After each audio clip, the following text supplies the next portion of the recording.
people spend more on beauty than they do on groceries in Nigeria. Hey real ones, and welcome to a new episode of Real with Rayo. Today's guest is a visionary founder who saw a gap in the African beauty market where access to authentic high-quality products was limited and often overpriced. She has built a venture-backed retail and distribution platform to change that narrative, with deep experience in global beauty retail and a mission to empower African consumers and creators alike. She's redefining what beauty access looks like across the continent and is the founder and CEO of Beauty Hut Africa. Subu, welcome to Real with Rayo. Thank you so much. Thank you. I'm so glad she's here. This episode... It's been a long time coming. It's been a long time coming. And fun fact, we actually recorded this. I think you were one of my first ever guests I had and on. it got deleted.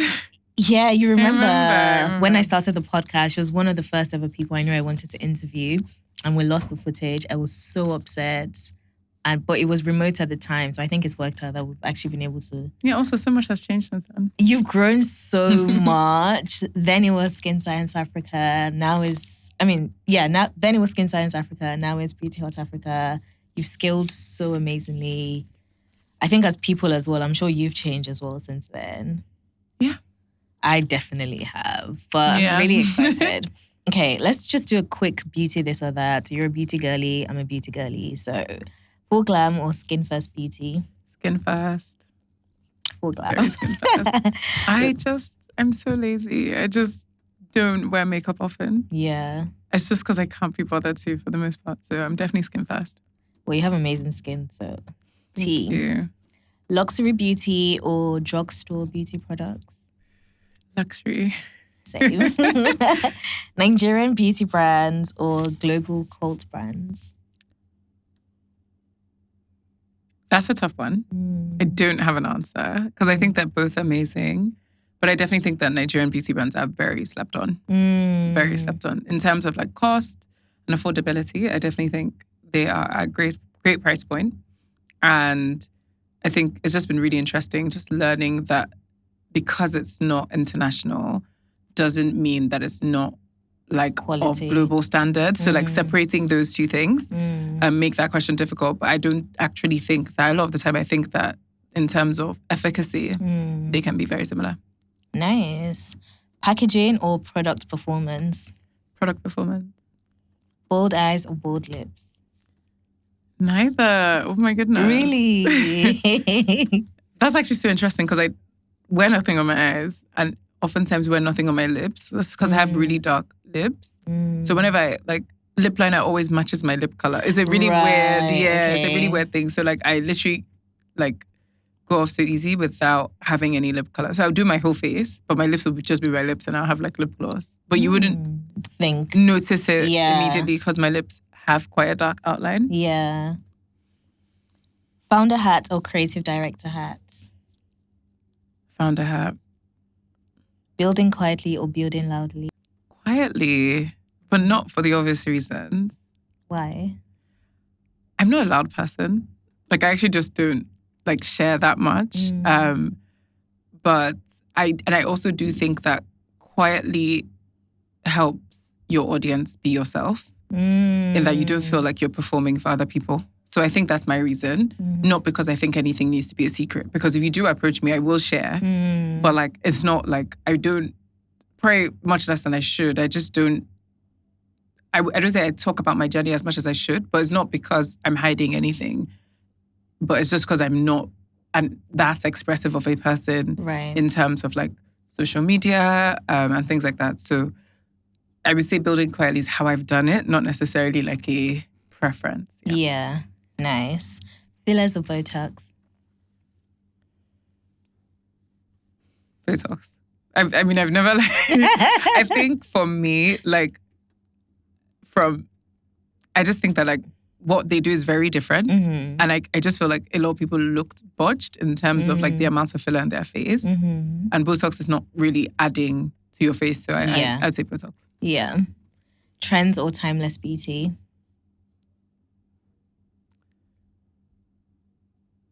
A bit of both. I know, but I'm supposed to choose. Yeah. Timeless. Timeless, yeah. Yeah. Nice. Cool. So before Beauty Hut, before working in global retail, who were you as a child? What were you naturally drawn to? Were you confident, curious, outspoken, shy? I actually haven't thought about that. But I would say as a child, I was definitely a dreamer. So I definitely wanted to do so many things and I always envisioned my future self in different ways and different forms. Yeah. But I would say, I wouldn't say I wasn't the most confident in the room, but I also wasn't the least confident. I definitely feel like I've always been an in-betweener, if that makes sense. Yeah. I relate to that so much. Yeah, because you don't actually have to be on either extreme. No, I'm very much a bang in the middle type of person. Same. Yeah. Same. You've spoken about studying pre-med before pivoting into beauty. What did that identity shift feel like? Because there are some similarities, but then it's also different in terms of what you do on a day-to-day basis. So I think growing up, I obviously, as many people did, had many iterations of what I would like to be. How the dream for medicine actually came about was I had, first of all, actually wanted to go into cosmetic science. And this was when I was in secondary school. And there was not really much on cosmetic science, proper degrees and stuff like that. And that's what led me to dermatology. Right?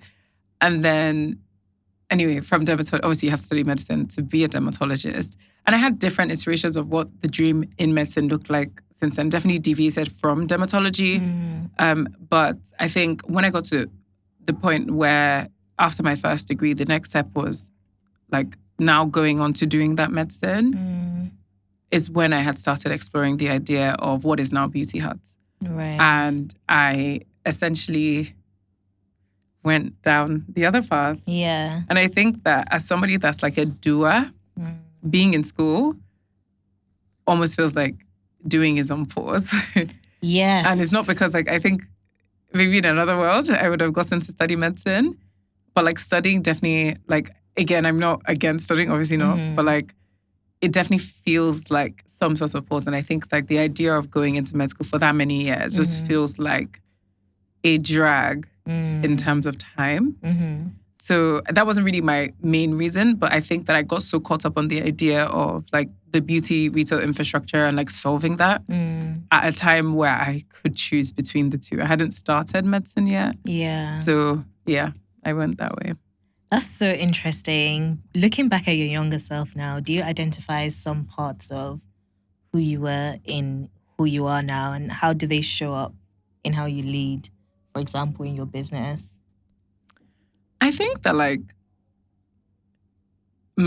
was actually something it comes across my mind from time to time is that when I was younger, I definitely had an idea of myself and how I would show up in the world, but I know that people around me didn't have that idea. And I feel now. Do you mean the idea you had of yourself was different to what they thought of you? Yes, because I feel if you think about what your potential is or whatever, and the dreams you have for yourself, if I had said them out to people then, they would have been crazy. If I say them now, people would just be okay, this is true. Why? I just feel, and I think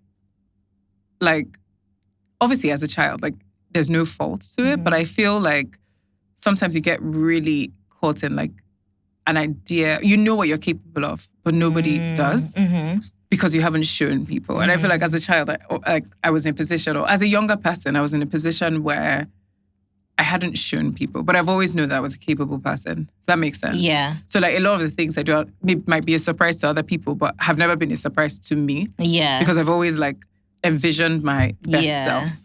That makes sense. That makes perfect sense. And you know what's so crazy? I feel what you're experiencing is what I'm going through in my adult life. I feel in my adult life now, I'm more of a doer, whereas before I think I was more of a talker.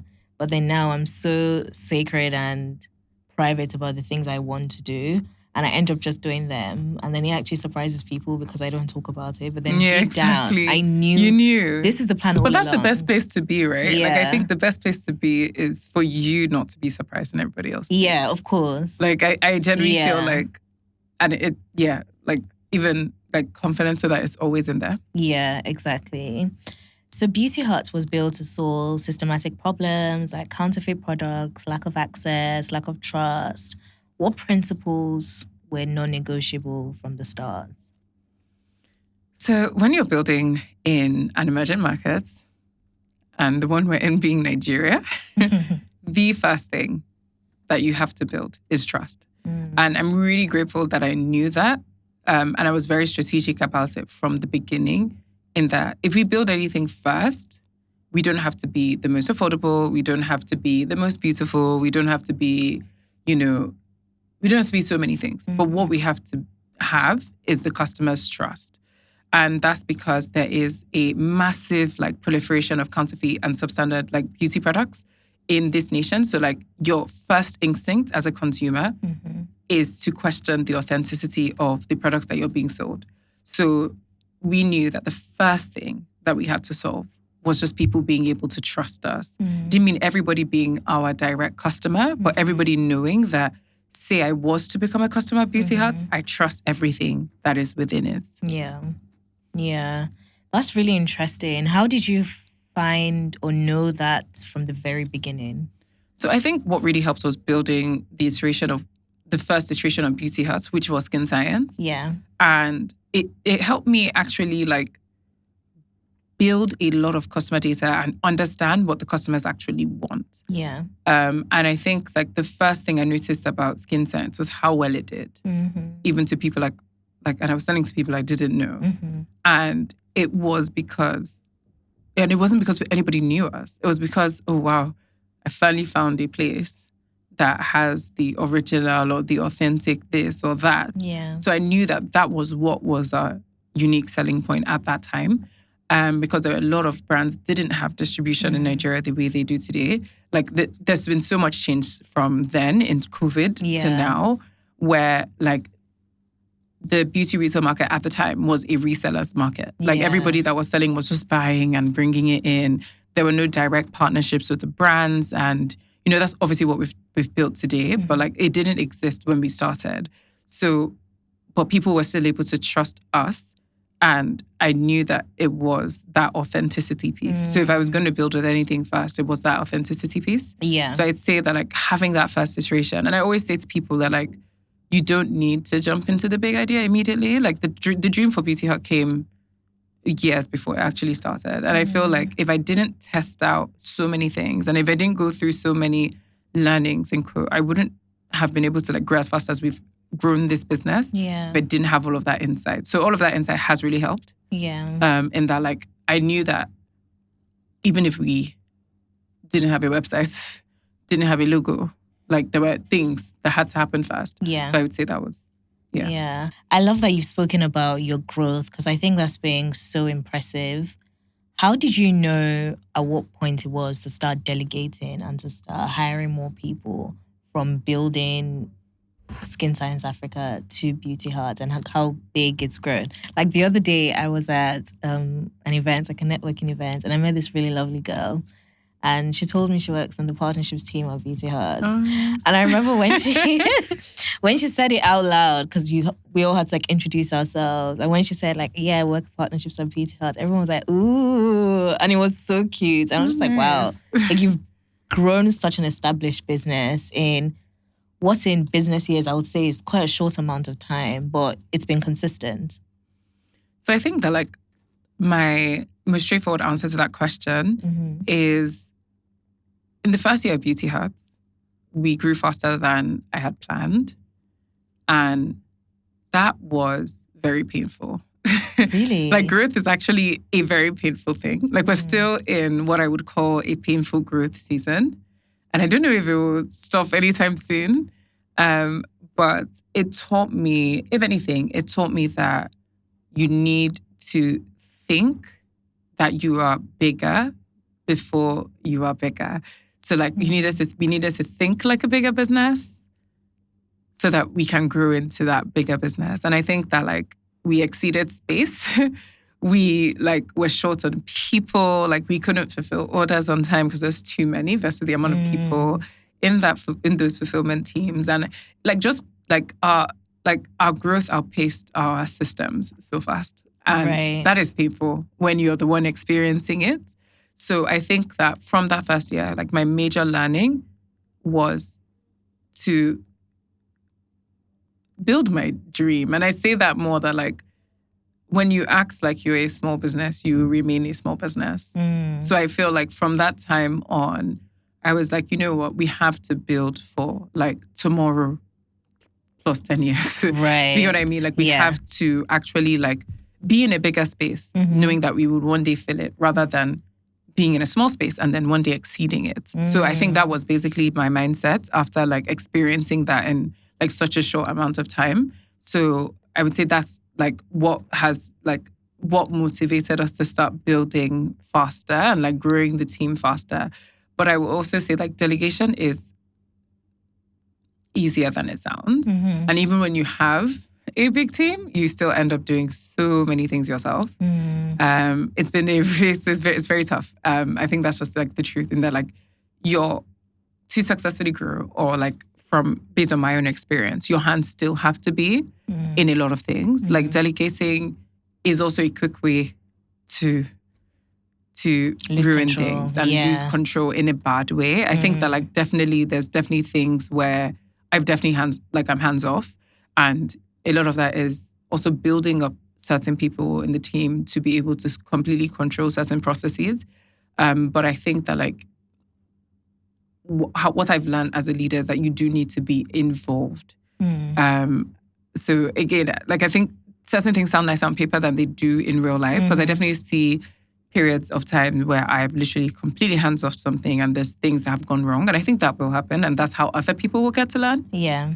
But it's definitely it's a wishy-washy it's a balancing act. I think that's the best way to put it.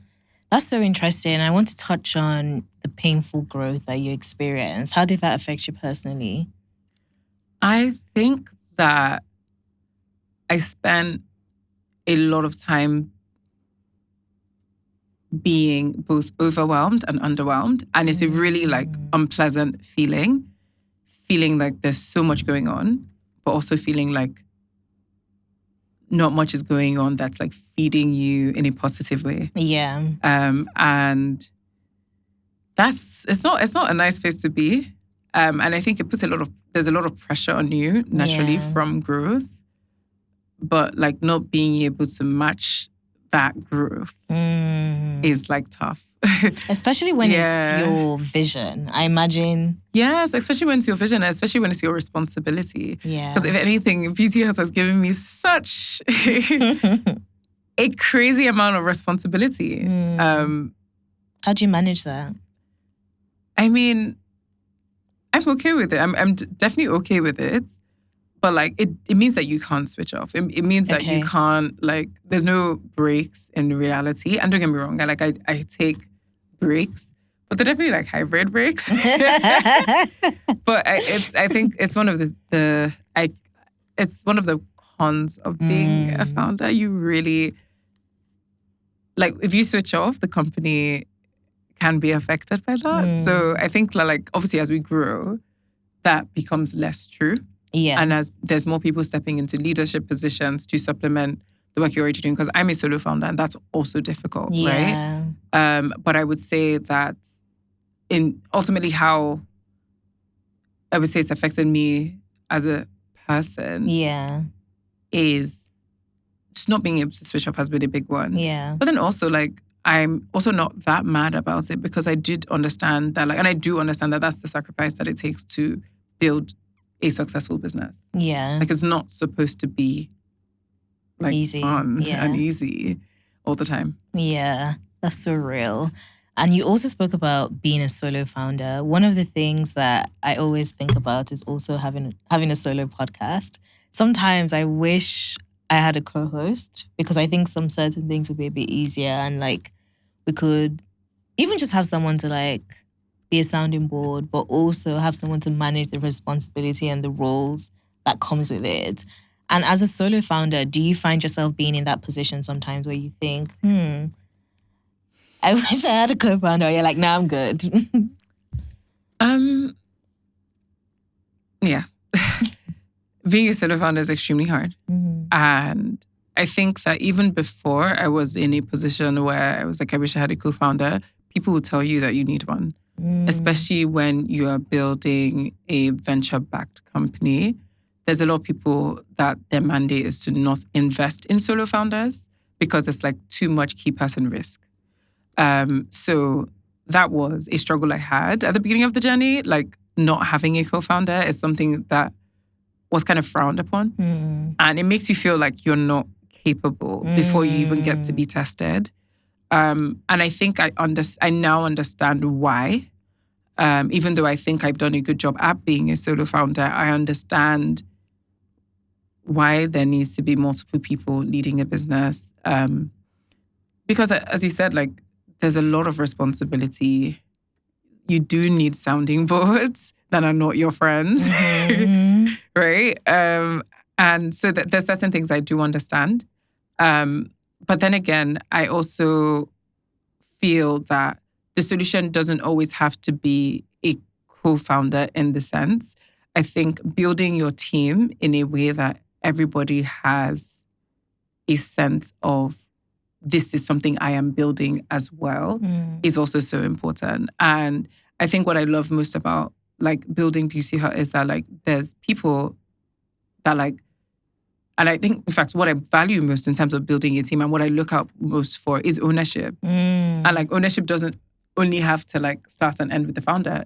It can be people in teams that are able to like own their role and take responsibility for their own role. And for me, like that's like, I think they call it like entrepreneurship. Like I don't know what the word for it is, but like I think that it's really important to work with those type of people as well, where they are coming in like, I'm building my thing as well. Right. And ultimately, like, and I wish that like I could like speak to more people, like from a perspective of if I would, like now that I've experienced like building Beauty Hut, if I was on the other side of it and I was like, if I was like the talent or the employee, like the way I will build will be so different. Like I would wear whatever company is on my sleeve because it adds to my own credibility and like how I'm viewed even externally and like the opportunities I'll get next and stuff like that. Like that ownership piece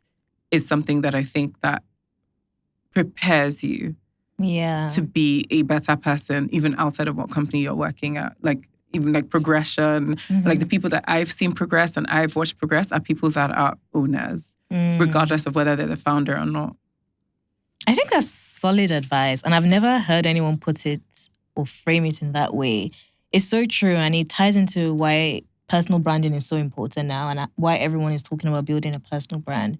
Because ultimately, it's not just about the company, it's also about you. But taking ownership and you trying to propel that growth for the company ultimately means you're propelling your growth. Exactly. So it's a win-win. But that's really insightful, actually. I want to switch gears and talk about beauty standards in Nigeria because I think this is such a complex topic and has been an ongoing one for so many years. What dominant standards do you see today and who do you think they exclude?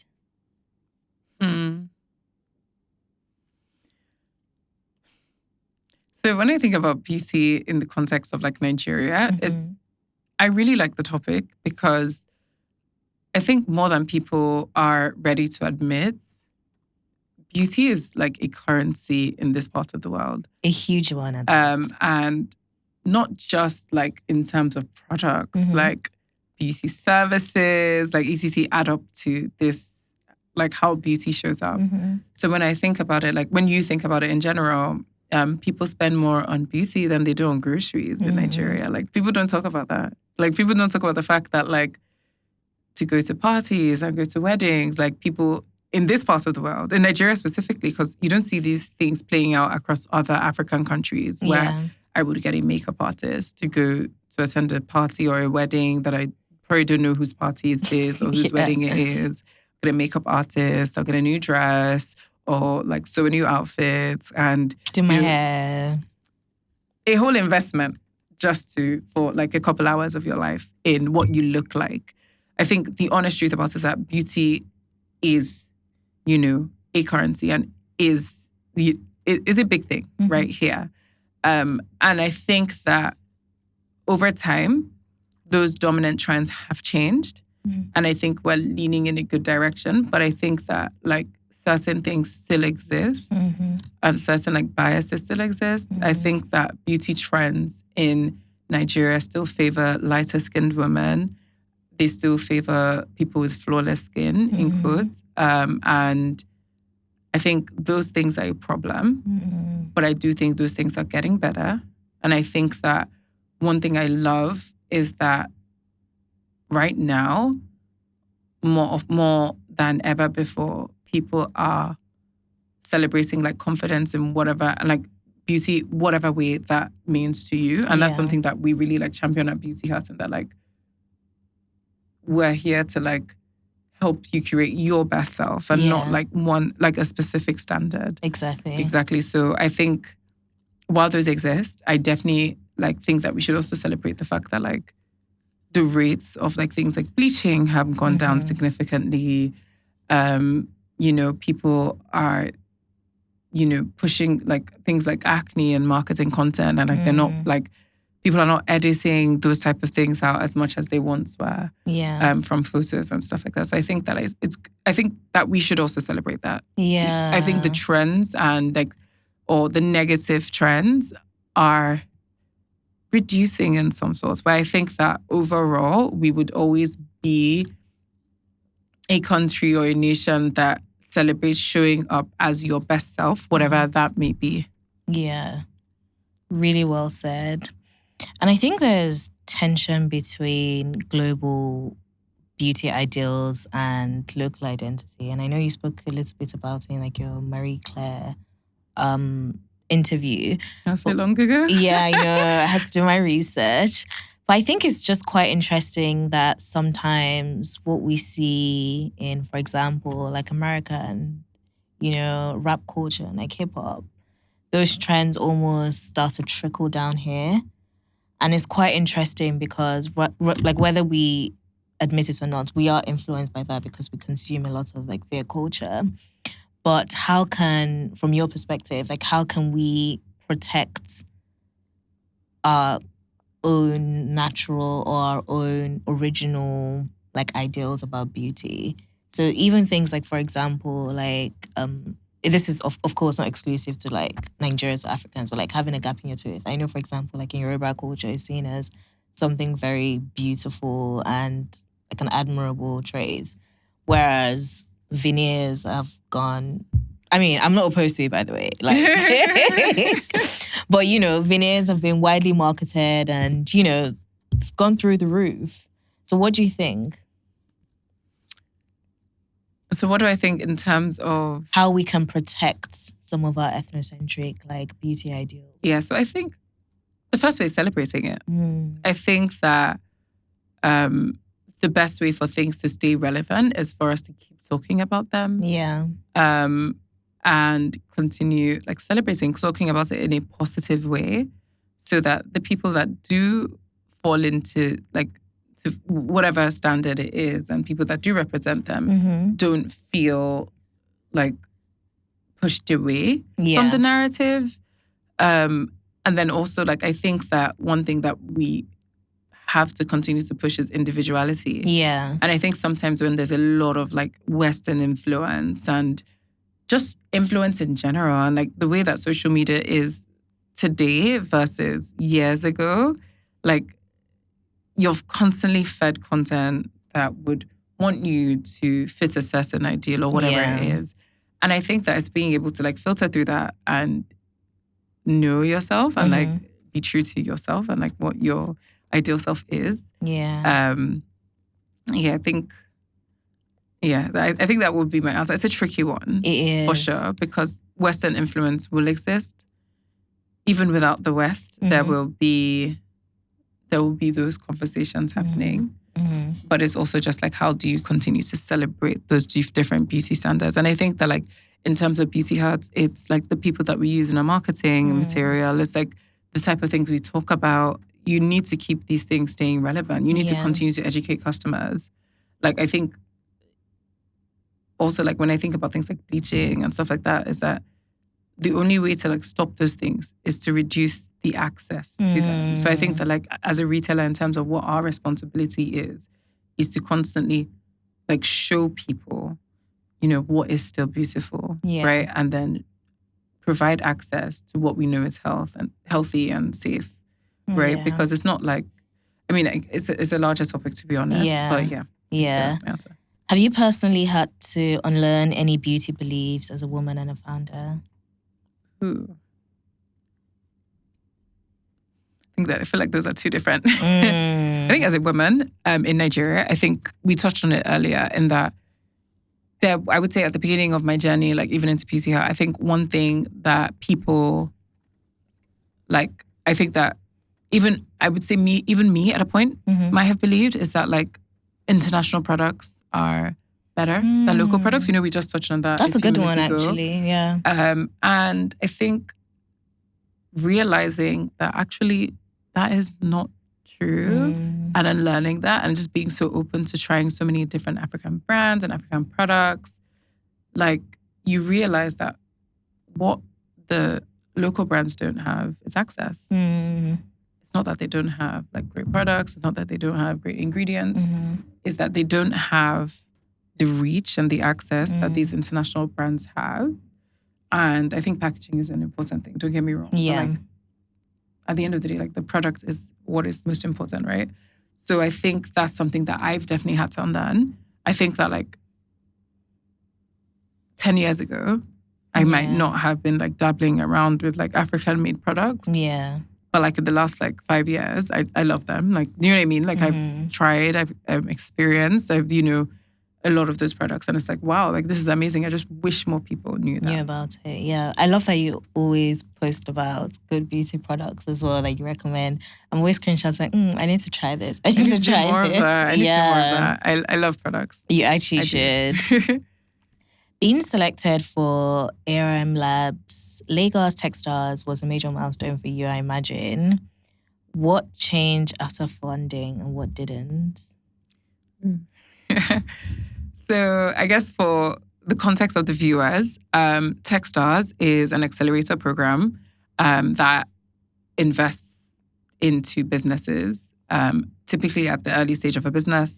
And for Beauty Hut, it was one of our first investors. Like Techstars was one of the first companies to invest in Beauty Hut. And they're one of the largest accelerator companies worldwide. And so that was a milestone. So thank you so much. And I think that, so I think what's really interesting is that like Techstars was actually before Beauty Hut started. And I think a lot of people don't know that because of when we're able to announce it. So like, yeah, so I think that's the interesting part. But I think when I was starting Beauty Hut, I knew that I wanted to go the venture route. So it was good to have that context beforehand so that I knew the type of capital that I was looking for in terms of growing this business at that time. And so funding for me was always going to be a part of this journey, like external funding. And I think how that has changed what the business is that like, it doesn't really change. So for me, for Beauty Hut, it hasn't really changed the actual essence of the business or like the vision or the mission. It hasn't changed that, right? What it does change is your structure. It changes how your understanding of business, it accelerates it in that like you're now answering to people that also own a percentage of your business. So I think that like typically because most businesses specifically here are not necessarily funded in the same way in that the founder of the business typically has 100% ownership, which is not the situation with Beauty Hut. So it's almost like I have like silent bosses as well that like people don't know. So I'm like constantly having to report whatever is happening with the business, which means that I have to be very on job. So when it comes to numbers, when it comes to like everything, to be honest.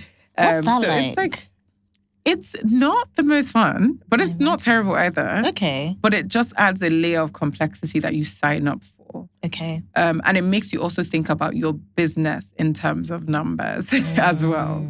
And it also, you put yourself in a position where you need to continue scaling, which is like good or bad, good and bad, right? So I think that's kind of like the tough part about it, is that like sometimes you just want to wake up and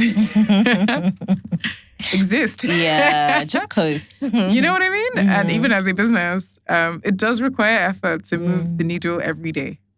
But when you have funding and when you're sitting on other people's money, you have to move the needle every day. Yeah. Like that is what is expected of you. Yeah. And that is now what you expect of yourself, leading a company. Yeah. So scale becomes a big priority. And scaling is not as, it's not as easy, right, as it sounds. It's very, very difficult. It's like multiplying your efforts. But like, that is not like also multiply your results. Right. You know what I mean? So it's like, you have like KPIs to meet, you have numbers to meet. And that, I think for me, like, as much as it's not the easiest, it's also something I'm really grateful for, because it's also made me grow as a person much faster than I ever could have, and learn. I feel like I'm learning every day. And I think that it's really, really taught me how businesses are built and businesses are grown. So like I'm not opposed to it, but like it's less cute. It makes the concept of being a founder, concept of being a CEO less cute than people expect it to be. Because like I'm constantly under pressure. Right. What are the hidden costs of scaling that people don't talk about, like emotionally, financially, or relationally? Has it affected some of your relationships, for example? And also just the cost of that pressure every single day, knowing I have to be accountable to people, but also this business needs to run. Okay, so emotionally, financially, and relationships. Let's start with financially. Okay. Scaling is expensive. Growing is expensive. You have to be very, very like on it with cash flow and things like that. So I would say financially, operationally, scaling costs a lot of money. And it means that you're not always as profitable as you should be, because you need to grow your team, you need to grow your physical real estate, like we need to open more stores to make more money. All those things cost money, and it's a lot on the business, because sometimes you can be growing faster than your revenue is growing, which is not always a bad thing, but it's also like necessary sometimes. Yeah. And it like does hurt, like financially, like to an extent. So I would say that's how it's affected us financially, and that you will reap the benefits like eventually. Yeah. But like it's not as easy as it sounds. Like even when people talk about raising money, you're not raising money to like keep in your pocket. Yeah. You know what I mean? Like you're talking about exactly what that money is being raised for, and it needs to be spent on those things. So that's the financial way it's affected me. I'd say emotionally, I'm really working on this. Like, this is the new year. So I don't want to be negative. I did do things differently this year. I spent New Year's with my friends, went on holiday to have like a nice start to the year. And after that, I took like a 1-week personal retreat where I could just like plan for the year and have it quiet. I did spend a lot of it working, which I shouldn't have. But I did want to start this year a bit differently in terms of just like emotional regulation, because one thing is that I didn't learn, or have learned over the few years of building, is that it's really hard to separate how you feel about your business from how you feel about yourself. And that means that when like work gets overwhelming, my personal life like is affected by that. Yeah. When work is good, I feel happier in my personal life. And I am trying to separate those things, but it's extremely difficult. I'm just being honest. But I would say overall, how it's affected me emotionally is like my personal life mirroring my work life. Yeah. And also obviously like by virtue of work being work, it just means you can't compartmentalize it. Yeah. I can't. No, you know what? You know, that's real though, because I was saying to Subu earlier on that I'm really good at compartmentalizing. And I think it's true for the most part, but at some point, it does trickle down. And whether I want to address it or not, I can find myself maybe being more short or like more snappy when I'm stressed at work or when I'm completely burnt out and overextended myself in different things. So what I'm trying to work on is also building structures in place where things can be more balanced and are not dependent on my mood and my emotions. Exactly same. Because I'm such an emotion. Plan yeah. my non-work activities ahead of time. So I'm not like cancelling because of work, because I've like already blocked those things out. So I think planning better is a really good one that I'm trying to work on this year. Yeah. Yeah. I love that. Okay. And I guess the last one was relationships. Yes. So it's for me, I'm so grateful that I have amazing family and amazing friends. Like I thank God every day. But I think what I'm most thankful for is that I also have people that give me grace and that understand what I do and what it requires of me. So I think that ultimately it has been a sacrifice in terms of time. I think time is probably what suffers the most, time spent with friends and family. But I also am grateful for the fact that I still prioritize spending time with friends and family. But I think in terms of how it suffered is more not having the time to be as attentive to certain things. Yeah. I think that would be what I would say. Yeah. If you could change one business decision that you've made through your founder journey, what would you change?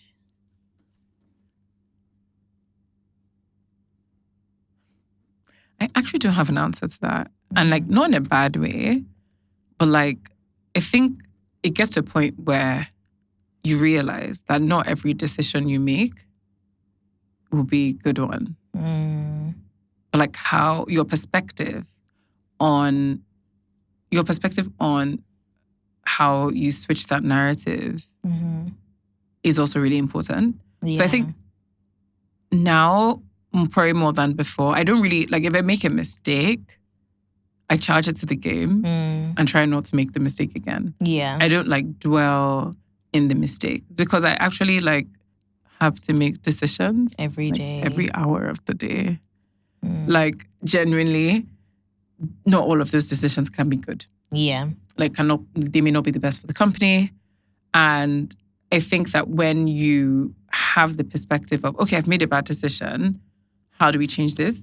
You wouldn't even dwell, like you would have changed it before you could even have the opportunity to dwell in something that you now regret. So I actually don't think I've had any like massive like regrets. I've had a lot of learnings, but not massive regrets. I think that like for me, like learnings have been more like things like, okay, no, I would never sign a contract without a lawyer. Did I sign bad contracts before? Yeah. But has life moved on since such bad contracts? Or have I given out bad contracts before? Yes, as well. Like I've had a lot of like for the sake of not going too deep, there's things that will happen or have happened. Yeah. That have really, really like rattled me in the context of the business. But I've learned from them and I've grown from them. And like the structures that are now in place, that those certain things will never repeat itself. Yeah. So I'm not going back to revisit how those situations made me feel. Yeah. But one thing I would say to the people listening, make sure you have lawyers.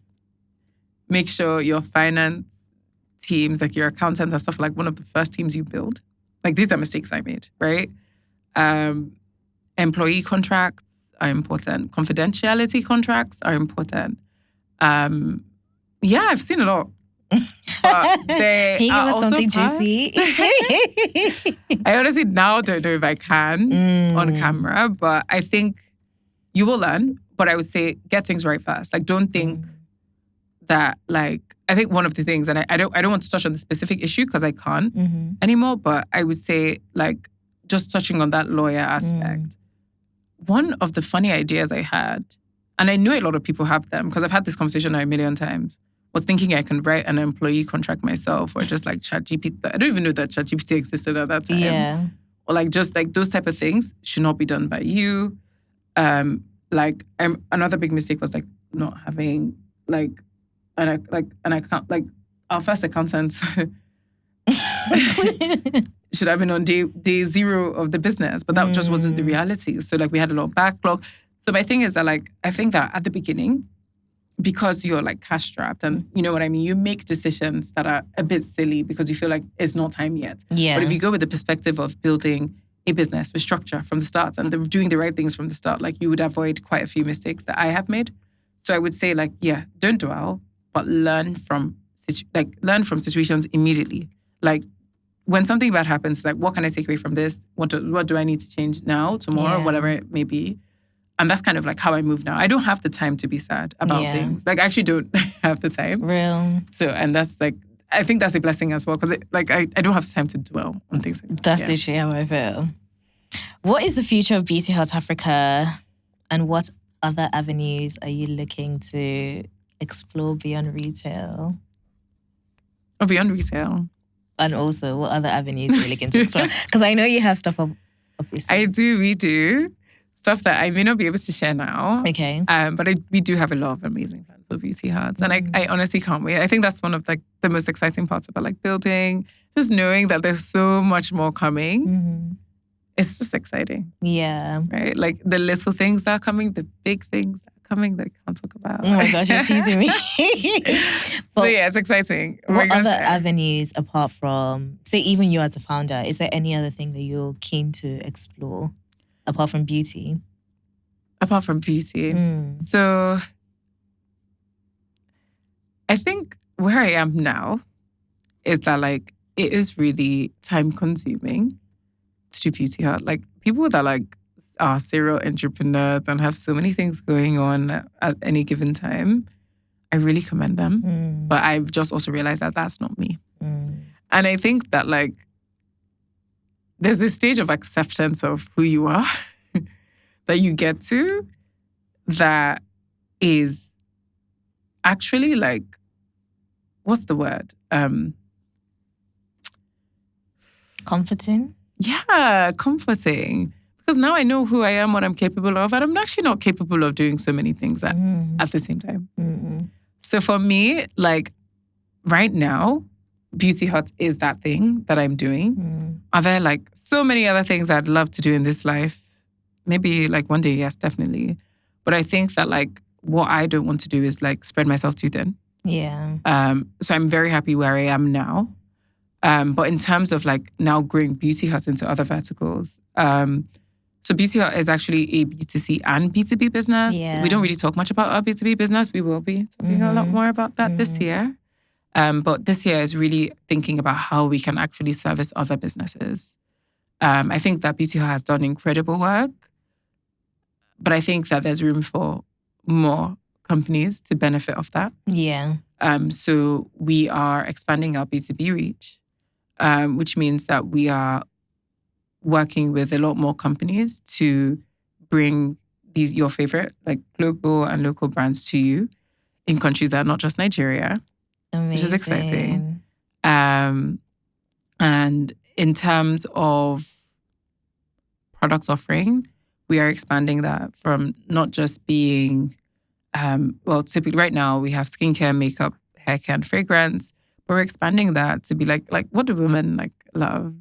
We need it all. And there's a lot more. There's wellness. Like there's mom and baby. Like we're seeing that like our millennial customer base is growing massively and like they're having kids. So we can cater to that too.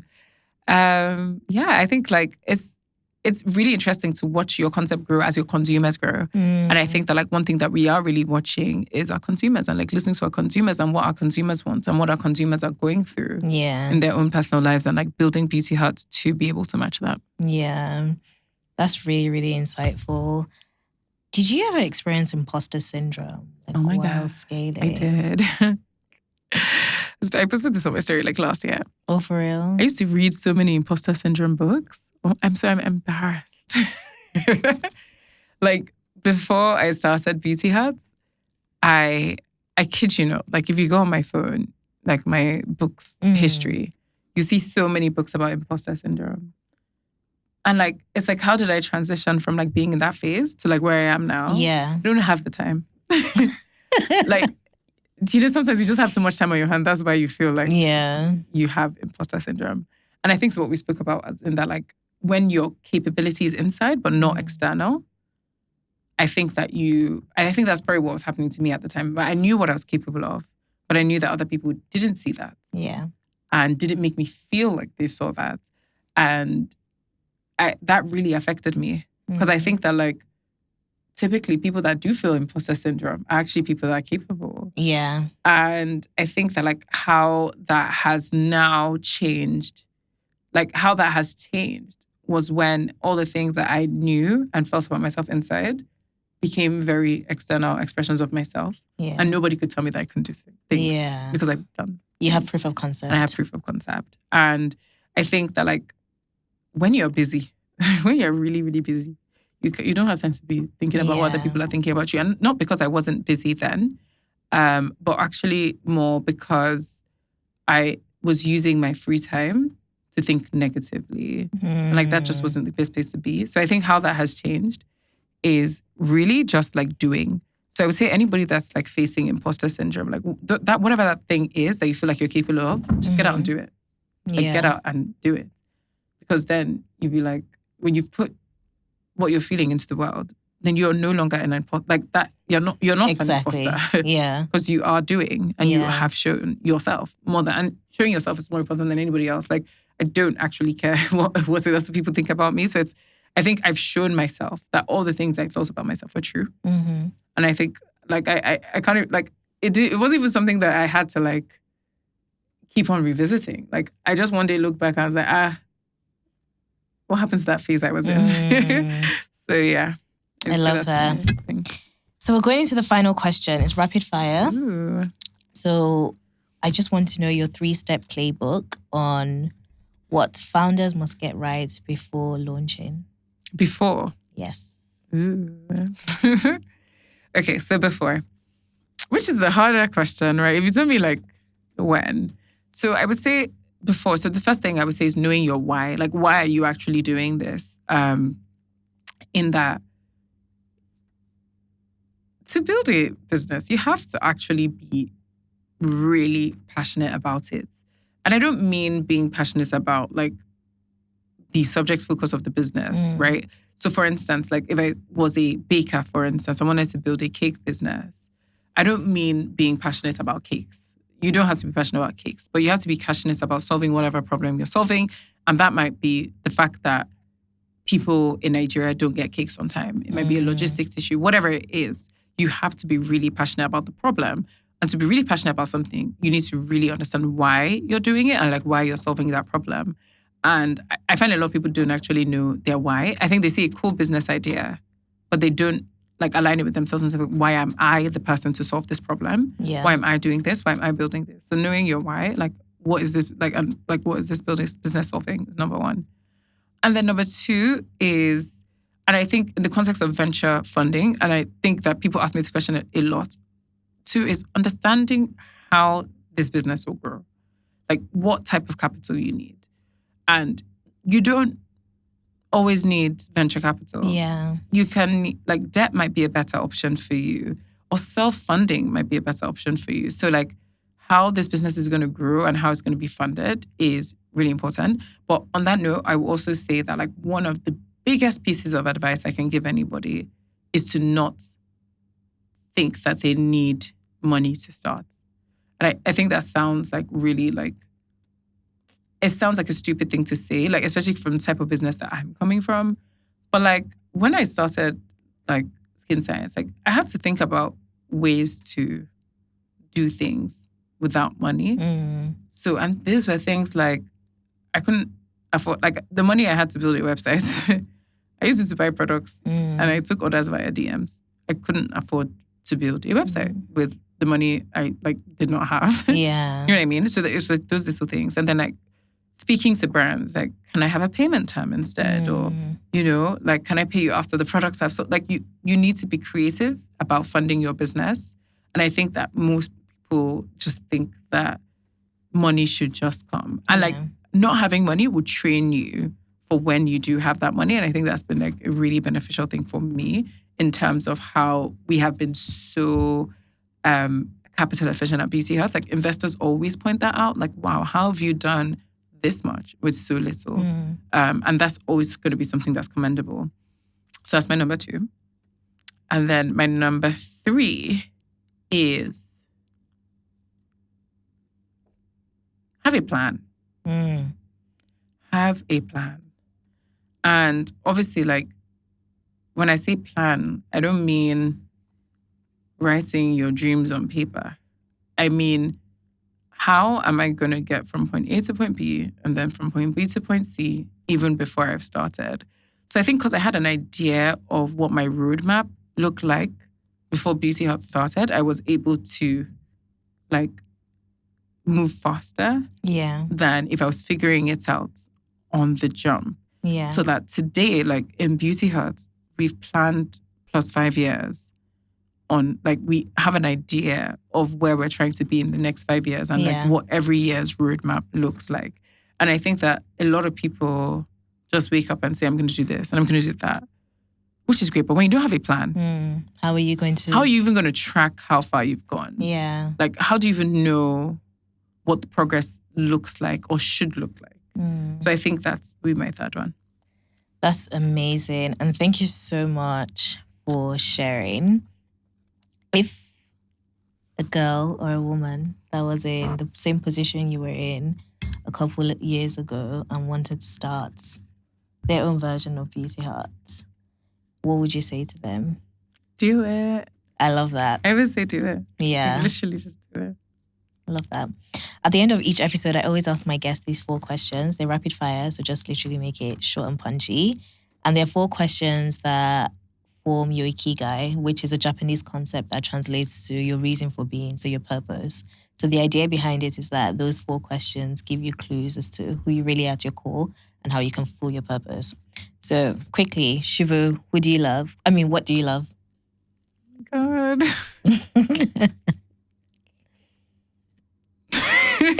That's hard. I love a lot of things. Just one.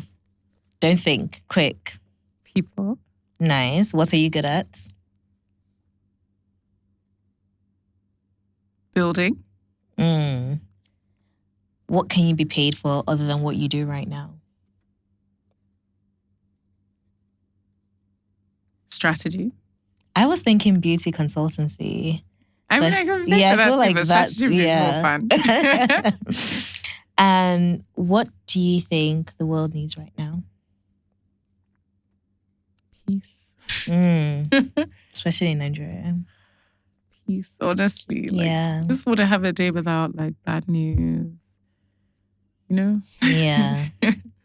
That's surreal. Thank you so much for bringing so much beauty, wisdom, and intention into this conversation.